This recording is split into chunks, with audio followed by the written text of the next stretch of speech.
Hello guys, welcome to my YouTube channel. Topic है membrane potential.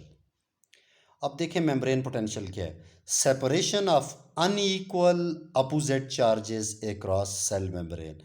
एक तो ये है कि अपोजिट चार्जेस हों, दूसरा ये है कि अनइक्वल हों। नेक्स्ट डायग्राम में भी हम इसे एक्सप्लेन करेंगे कि ये अनइक्वल किस तरह से होता है। फिर एक और तरह से भी हम डिफाइन कर सकते हैं कि difference in relative number of opposite charges across cell membrane, यानी पॉजिटिव और नेगेटिव चार्जेस का जो डिफरेंस होगा, जो unbalance charges across cell membrane होंगे, वो बेसिकली रिस्पॉन्सिबल होंगे मेम्ब्रेन पोटेंशियल के लिए। अब ये देखें, एक सेल है, इसका एक इस सेल का बाहर बाहर जो है वो एक्स्ट्रा सेलुलर फ्लूइड है, सेल के इनसाइड इंट्रा सेलुलर फ्लूइड है।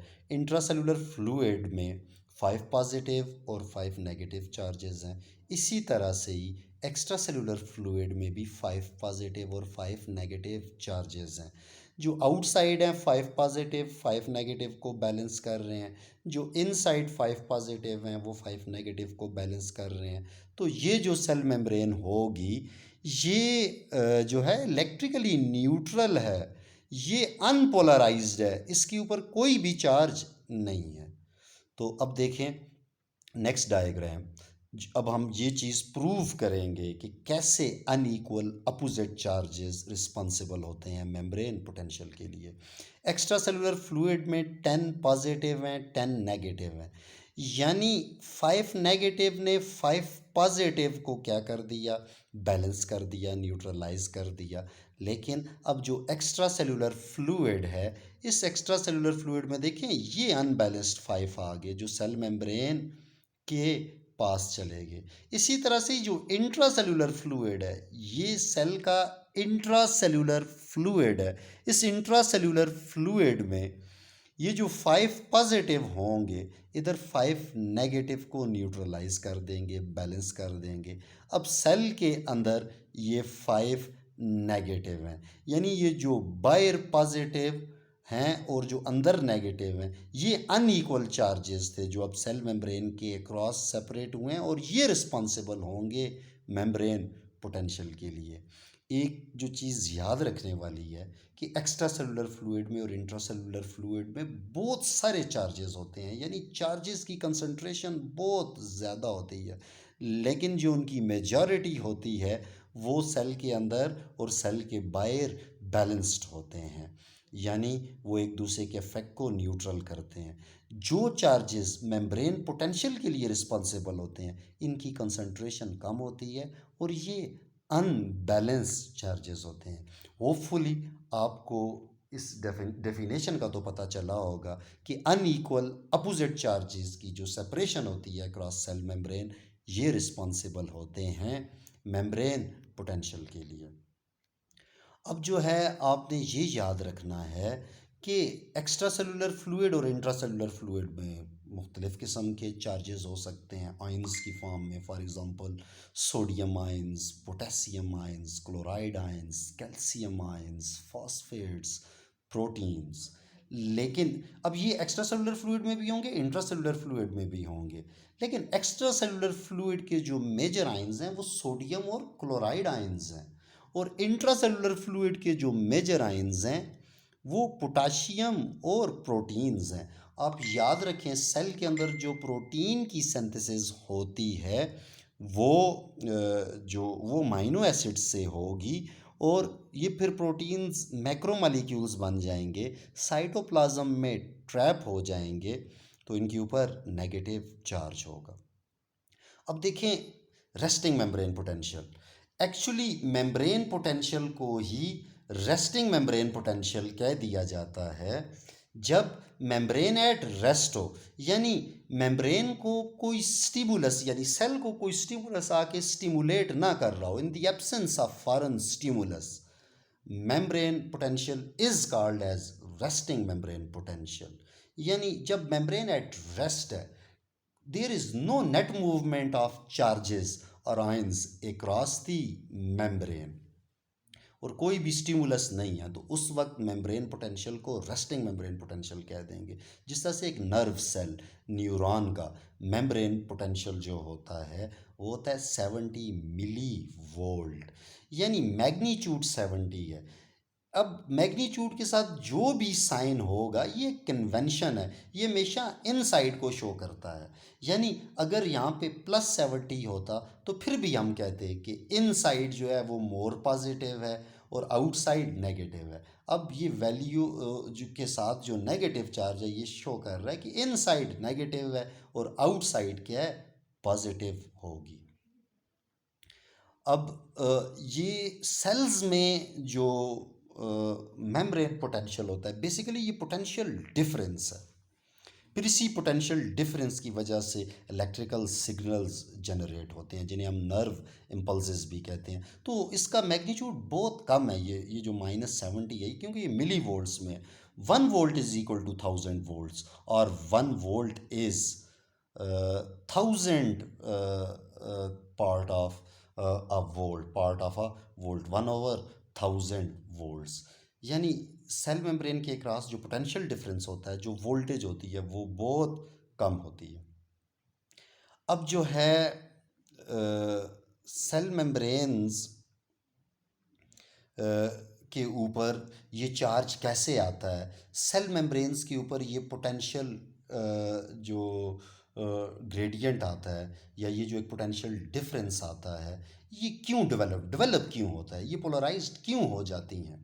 अब उसके 4 रीजंस हैं, जिनमें से ये फर्स्ट ये है जी कि different concentration of same ions, यानी एक्स्ट्रा सेलुलर फ्लूइड और इंट्रा सेलुलर फ्लूइड में सोडियम, पोटाशियम है, कैल्शियम है, प्रोटीन्स हैं, इन आयंस की जो है डिस्ट्रीब्यूशन इक्वल नहीं होती, तो कंसंट्रेशन डिफरेंसेस होते हैं। अब आयंस के लिए मुख्तलिफ चार्ज सब्सटेंसेस के लिए जो सेल मेम्ब्रेन की परमिएबिलिटी है ये भी इक्वल नहीं है, ये अनइक्वल परमिएबिलिटी होगी।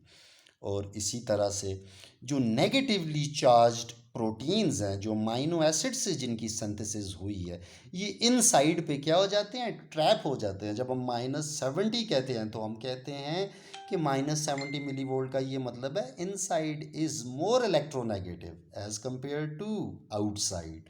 तो ये एनाइंस जो ट्रैप्ड एनाइंस हैं, नेगेटिवली चार्ज प्रोटीन्स हैं, ये इनसाइड पे होंगे। अब इसी तरह से role of sodium and potassium ATPase pump, sodium potassium ATPase pump ये भी सेल के इनसाइड और आउटसाइड जो है आयंस की अनइक्वल डिस्ट्रीब्यूशन के लिए रिस्पॉन्सिबल होता है। ये नेक्स्ट हम अभी स्टडी करेंगे। अब देखें जी, ये एक टेबल है जिसमें हम जो है एक्स्ट्रा सेलुलर फ्लूइड और इंट्रा सेलुलर फ्लूइड में जो रिलेटिव कंसंट्रेशंस हैं आयंस की, वो यहाँ पे बताई गई हैं, और साथ परमिएबिलिटी।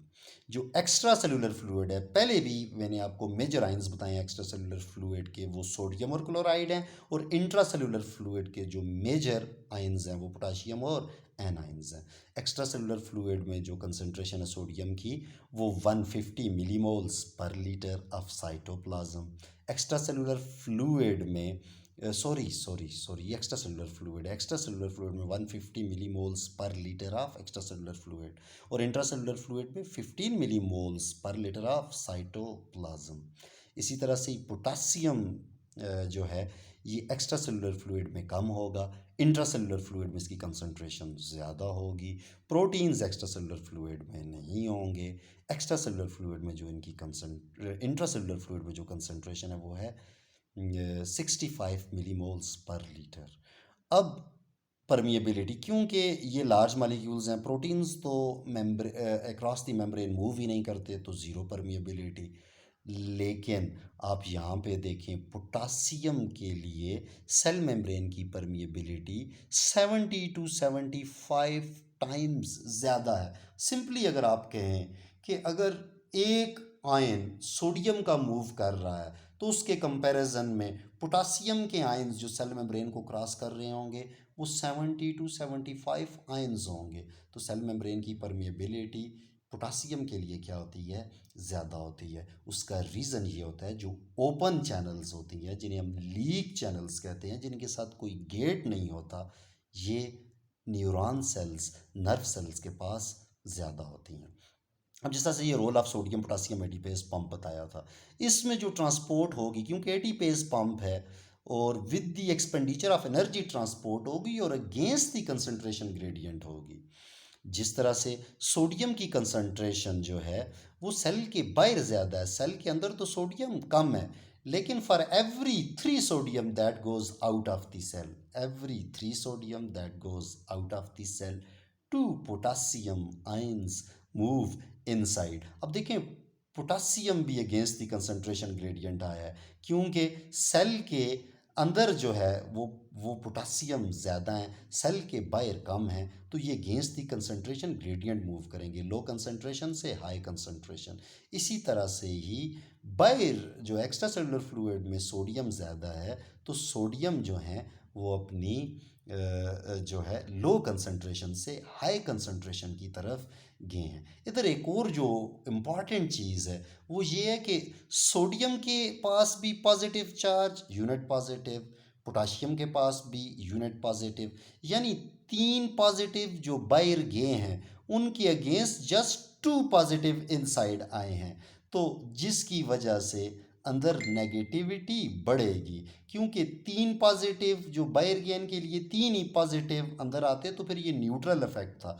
लेकिन एक एक्स्ट्रा पॉजिटिव बाहर चला गया, क्योंकि उनकी अगेंस्ट जस्ट 2 पॉजिटिव सेल के अंदर आए हैं, और सेल के अंदर एनाइंस मौजूद होते हैं, यानी प्रोटीन्स, नेगेटिवली चार्ज प्रोटीन्स मौजूद होते हैं, इस वजह से नेगेटिविटी बढ़ जाती है। अब जो है, जिस तरह से मैंने आपको बता चुका हूँ कि नर्व सेल, न्यूरॉन्स के पास ज़्यादा लीक चैनल्स होती हैं पोटाशियम के लिए, और पोटाशियम की फिर परमिएबिलिटी सोडियम से ज़्यादा होगी, और जो कंसंट्रेशन ग्रेडियंट होता है पोटाशियम का वो भी उसे फेवर करता है। एक तो लीक चैनल ज़्यादा हैं, और पोटाशियम सेल के अंदर ज़्यादा हैं, बाहर कम है। अगर प्लाज्मा में बात करें तो प्लाज्मा एक्स्ट्रा सेलुलर फ्लूइड आ जाता है, उसमें जस्ट 10% पोटासियम मौजूद होगा। जो सेल्स के अंदर है पोटासियम, उसकी कंसंट्रेशन ज़्यादा होती है। इसमें एक हम हेडिंग पढ़ेंगे, हाइड्रेशन सेल, तो उसमें हमें ये पता चलेगा कि सेल के अंदर पोटासियम क्यों जाता है। अब जो है role of sodium potassium ATPase pump, जैसे मैंने 4 फैक्टर्स बताए थे, उसमें से ये लास्ट में मैंने एक्सप्लेन किया था कि सोडियम पोटासियम एटीपेज पंप, अभी मैं डायग्राम में भी बता चुका हूँ आपको कि जो आपके पास न्यूरॉन सेल्स में जो रेस्टिंग मेम्ब्रेन पोटेंशियल जो -70 मिली वोल्ट, ये जो एक पोटेंशियल डिफरेंस क्रिएट हुआ है, ये जो एक मेम्ब्रेन पोटेंशियल क्रिएट हुआ है, इसको क्रिएट करने में 20% रोल जो है वो सोडियम पोटाशियम एटीपेज पंप का होता है। तो सिंपली आप कह सकते हैं कि for every 3 sodium that goes out, 2 potassium comes in with the expenditure of energy. तो जब आपके पास एक पॉजिटिव चार्ज सेल के अंदर कम आएगा और सेल के अंदर ऑलरेडी प्रोटीन्स मौजूद हैं, तो इनसाइड क्या हो जाएगी, मोर नेगेटिव। अब जो है सोडियम और पोटाशियम जो दोनों के पास पॉजिटिव चार्ज है और ये वाटर सॉलेबल हैं। अब वाटर जो है इन आयंस के इर्द गिर्द एक स्फीयर बनाता है, एक शेल बनाता है। वो जो शेल होगा, जो स्फीयर होगा, वो पोटाशियम के केस में जो है छोटा स्फीयर होगा, छोटा शेल होगा। सोडियम के पास ये जो वाटर का शेल बनेगा, इसके बाहर जो स्फीयर होगा वो बड़ा होगा। तो छोटे स्फीयर से, छोटे शेल से सोडियम के लिए निकलना, पोटासियम के लिए निकलना आसान होता है, और ये उस शेल से बाहर आके जो है ये जो है प्रोटीन्स के साथ कंबाइन कर लेगा, और जो है जब इसका प्रोटीन्स के साथ कम्बिनेशन होगा तो फिर इसकी एफिनिटी प्रोटीन्स के लिए बढ़ जाती है, इस हाइड्रेशन शेल की वजह से। हाइड्रेशन वाटर के लिए है, यानी पोटाशियम के गिर्द, यानी पोटाशियम को जो वाटर के मालिक्यूल सराउंड करेंगे, जो एक शेल बनेगा, जो एक स्फीयर बनेगा, वो स्मॉल होगा, उससे निकलना पोटाशियम के लिए आसान, सोडियम के लिए मुश्किल। तो फिर सेल के अंदर क्योंकि प्रोटीन्स होते हैं तो ये पोटाशियम फिर जाके प्रोटीन्स के साथ कंबाइन कर जाता है। यही वजह होती है कि सेल्स के अंदर हमेशा पोटाशियम ज़्यादा होता है। अब हम इंडिविजुअली हर आयन की बात करेंगे कि मेम्ब्रेन पोटेंशियल को जनरेट करने में इंडिविजुअली आयन्स का क्या रोल है, individual role of sodium and potassium. अब देखिए जी, हम सिर्फ पोटासियम अलोन इसका अफेक्ट पड़ेंगे। तो हमें पता है कि सेल के अंदर, अभी हमने बताया हाइड्रेशन शेल की बात की, कि पोटाशियम जो है इंट्रासेलुलर फ्लूइड में ज़्यादा होंगे, एक्स्ट्रा सेलुलर फ्लूइड में कम होंगे। यानी जो कंसंट्रेशन ग्रेडियंट है ये फेवर कर रहा है कि पोटाशियम जो है क्या करे, सेल से बाहर जाए। ये रेड कलर की मेम्ब्रेन है, इसे क्रॉस करके पोटाशियम बाहर आएगा क्योंकि कंसंट्रेशन ग्रेडियंट इसे फेवर कर रहा है। अब सेल के इनसाइड एनाइंस हैं, प्रोटीन्स हैं। जब आपके पास पोटाशियम जो है, जब सेल से बाहर जाएंगे तो अपने साथ पॉजिटिव चार्जेस को लेके जा रहे हैं, तो अंदर नेगेटिविटी बढ़ रही है और बाहर पॉजिटिविटी बढ़ रही है। अंदर नेगेटिविटी इंट्रासेलुलर फ्लूइड में बढ़ रही है, बाहर पॉजिटिविटी बढ़ रही है, पॉजिटिव चार्जेस बढ़ रहे हैं। तो देखें, सेम चार्जेस रिपेल करते हैं, अपोजिट चार्जेस अट्रैक्ट करते हैं। अनफॉर्चुनेटली यहाँ पे मैं एक एरो नहीं शो कर सका, लेकिन आपने याद रखना है कि जब आप रोल ऑफ पोटासियम अलोन पढ़ेंगे तो इधर इलेक्ट्रिकल ग्रेडियंट इनसाइड होगा, यानी जो कंसंट्रेशन ग्रेडियंट है टुवर्ड्स आउटसाइड।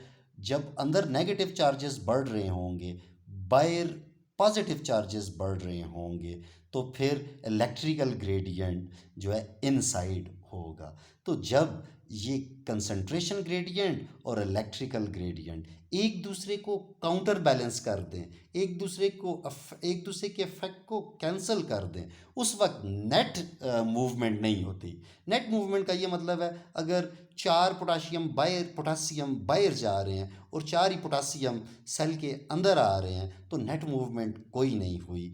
तो ये इक्विलिब्रियम पोटेंशियल होता है हर आयन का। सेल मेम्ब्रेन के पास हर आयन के लिए जो है उसकी उस आयन के लिए एक जो है इक्विलिब्रियम पोटेंशियल होता है, जो सेल मेम्ब्रेन्स का पोटासियम के लिए पोटासियम के लिए जो इक्विलिब्रियम जो पोटेंशियल है वो -90 मिली वोल्ट है। माइनस साइन हमेशा इनसाइड के लिए होता है। अब इसी तरह से ही हम रोल ऑफ सोडियम अलोन बात करें तो देखें, हमें ये पता है कि एक्स्ट्रा सेलुलर, टेबल में भी हमने बताया था, एक्स्ट्रा सेलुलर फ्लूइड में सोडियम की कंसंट्रेशन ज़्यादा होती है, इंट्रा सेलुलर फ्लूइड में सोडियम की कंसंट्रेशन क्या होगी, कम होगी। लेकिन ये भी हम पहले बता चुके हैं कि एक्स्ट्रा सेलुलर फ्लूइड में क्लोराइड आयंस भी ज़्यादा होंगे। अब इधर जो एन आयंस होंगे जो हैं जो नेगेटिवली चार्ज हैं, वो क्या हैं, क्लोराइड, जिनकी वजह से अब आउटसाइड नेगेटिव है, इनसाइड क्या है, पॉजिटिव है। अब कंसंट्रेशन ग्रेडियंट तो फेवर कर रहा है कि आउटसाइड से सोडियम को इनसाइड जाना चाहिए। जब सोडियम इनसाइड मूव करेंगे, अपने साथ पॉजिटिव चार्जेस को लेके जाएंगे, तो इनसाइड ऑलरेडी पॉजिटिवली चार्ज्ड है, और जब पॉजिटिव चार्जेस जाएंगे, बाहर क्लोराइड आयंस हैं, यहाँ पे डेफिशिएंसी होगी पॉजिटिव की, इधर नेगेटिविटी बढ़ेगी, आउटसाइड पे नेगेटिविटी बढ़ेगी। तो अब जो है, क्योंकि यहाँ पे ऑलरेडी पॉजिटिव चार्ज है, पॉजिटिव ज़्यादा होंगे, पॉजिटिव पॉजिटिव को रिपेल करेगा, तो इलेक्ट्रिकल ग्रेडियंट टूवर्ड्स आउटसाइड होगा। तो जब ये कंसंट्रेशन ग्रेडियंट जो टूवर्ड्स इनसाइड है और जो इलेक्ट्रिकल ग्रेडियंट टूवर्ड्स आउटसाइड है, जब नेट मूवमेंट सोडियम की नहीं होगी, तो उसे हम फिर इक्विलिब्रियम पोटेंशियल कह देंगे सोडियम का। सोडियम का जो इक्विलिब्रियम पोटेंशियल है वो है +60 मिली वोल्ट। यानी अब ये देखिए, इनसाइड को शो कर रहा है, इनसाइड क्या है, पॉजिटिव है। यानी जो पोटाशियम का इक्विलिब्रियम पोटेंशियल है वो -90 मिली वोल्ट है, सोडियम का जो इक्विलिब्रियम पोटेंशियल है वो +60 मिली वोल्ट है। यानी इस पोटेंशियल पे नेट मूवमेंट सोडियम की नहीं हो सकती। लेकिन एक चीज़ हमने ये याद रखनी है कि जो सेल्स होते हैं, सेल्स में तो दोनों आइंस का जो है इफेक्ट होता है, और साइमल्टेनियसली एक ही वक्त में दोनों आइंस मूव कर रहे होते हैं। यानी ये जो role of sodium alone, potassium alone, ये जस्ट एक्सपेरिमेंटल सेटअप्स हैं, ये हाइपोथेटिकल मॉडल्स हैं मेम्ब्रेन पोटेंशियल को स्टडी करने के लिए। तो फाइनली हम कंकरेंट इफेक्ट पढ़ेंगे सोडियम का और पोटासियम का। अब देखें जी, कंकरेंट इफेक्ट यानी at the same time sodium और पोटासियम का इफेक्ट। तो सेल्स में तो ऐसे ही होता है, दोनों मौजूद होते हैं। अब देखिए, हमें पता है कि पोटासियम का जो कंसंट्रेशन ग्रेडियंट है वो टूवर्ड्स आउटसाइड है, सोडियम का कंसंट्रेशन ग्रेडियंट टूवर्ड्स इनसाइड है। यानी कंसंट्रेशन ग्रेडियंट फेवर कर रहा है पोटासियम को कि वो आउटसाइड जाए, और ताकि नेगेटिविटी बढ़े। जब पॉजिटिव चार्ज बाहर जाएगा तो एनाइंस के जो नेगेटिव चार्जेस हैं ये अनबैलेंस स्टेट में रहेंगे, इंटरनल नेगेटिविटी बढ़ेगी। इसी तरह से ही जब सोडियम आयंस की नेट इनवर्ड मूवमेंट होगी तो ये अपने साथ पॉजिटिव चार्जेस को लेके जाएगा। लेकिन अब बाहर पॉजिटिव क्यों हुआ, उसका रीज़न ये होता है कि हमने कहा है कि पोटासियम आयंस की जो लीक चैनल्स होती हैं उनकी मिकदार ज़्यादा होती है सेल मेम्ब्रेन्स के ऊपर। तो नेट आउटवर्ड जो फ्लो होता है पोटासियम का वो ज़्यादा होगा। सोडियम की जो नेट इनवर्ड मूवमेंट होगी एज़ कंपेयर टू पोटासियम वो लेस होगी। और फिर जो आपके पास जो सोडियम पोटासियम एटीपेज पंप है वो भी जो है नेट आउटवर्ड ज़्यादा जो है पंप करेंगे सोडियम को। तो जिस वजह से इनवर्ड नेगेटिविटी क्या होगी, वो बढ़ेगी। यानी अगर इस तरह से होता, एक पोटासियम के लिए एक ही सोडियम इनवर्ड आ जाता तो फिर नेट इफेक्ट तो नहीं है ना। अब नेट इफेक्ट आउटवर्ड पॉजिटिव का आउटफ्लक्स क्यों बढ़ा है? एक तो परमिएबिलिटी ज़्यादा है कि आपके पास अगर ये 70 टू 75 पॉजिटिव जो है आउटवर्ड उन्होंने मूव किया तो जस्ट उसके लिए एक सोडियम ने इनसाइड मूव किया है। और साथ जो नेट जो एक्टिव ट्रांसपोर्ट होती है वो भी सोडियम की आउटवर्ड ज़्यादा होती है। For every 3 sodium that goes out only 2 potassium moves inward. तो ये इन पॉइंट्स को मैंने यहाँ पे भी समराइज़ की है। अब एक चीज़ जो देखने वाली है वो ये है कि मेम्ब्रेन पोटेंशियल -70 जो है क्यों है, ये -70 क्यों नहीं है। अब आपने ये याद रखना है कि सोडियम की कोशिश है कि वो मेम्ब्रेन पोटेंशियल को अपने इक्विलिब्रियम पोटेंशियल के करीब लेके आए, वो +60 था। सोडियम की कोशिश ये है कि वो मेम्ब्रेन पोटेंशियल को -70 मिली वोल्ट पे लेके आए जो है, क्योंकि पोटासियम का जो इक्विलिब्रियम पोटेंशियल है वो -70 मिली वोल्ट है। लेकिन इधर जो मेम्ब्रेन पोटेंशियल डेवलप हुआ है वो -70 मिली वोल्ट है। तो ये जो आपके पास डिक्रीज आई है ये आपके पास सोडियम की है, क्योंकि पोटासियम की तो ज़्यादा बाहर मूवमेंट होगी या ज़्यादा पॉजिटिव चार्जेस बाहर आ गए हैं, जिसकी वजह से ये जो नेट पॉजिटिव इफेक्ट क्या है, ज़्यादा है। लेकिन ये जो थोड़े बहुत, क्योंकि इसकी भी वन जो है परमिएबिलिटी थी, और जो है साथ हाँ बिल्कुल इधर जो है क्योंकि जो सोडियम पोटासियम एटीपेज पंप होगा वो भी ज़्यादा बाहर इन्हें भेजेगा, क्योंकि हर 2 जो पोटासियम इनसाइड मूव करेंगे उसके लिए 3 सोडियम जो है आउटवर्ड मूव करते हैं।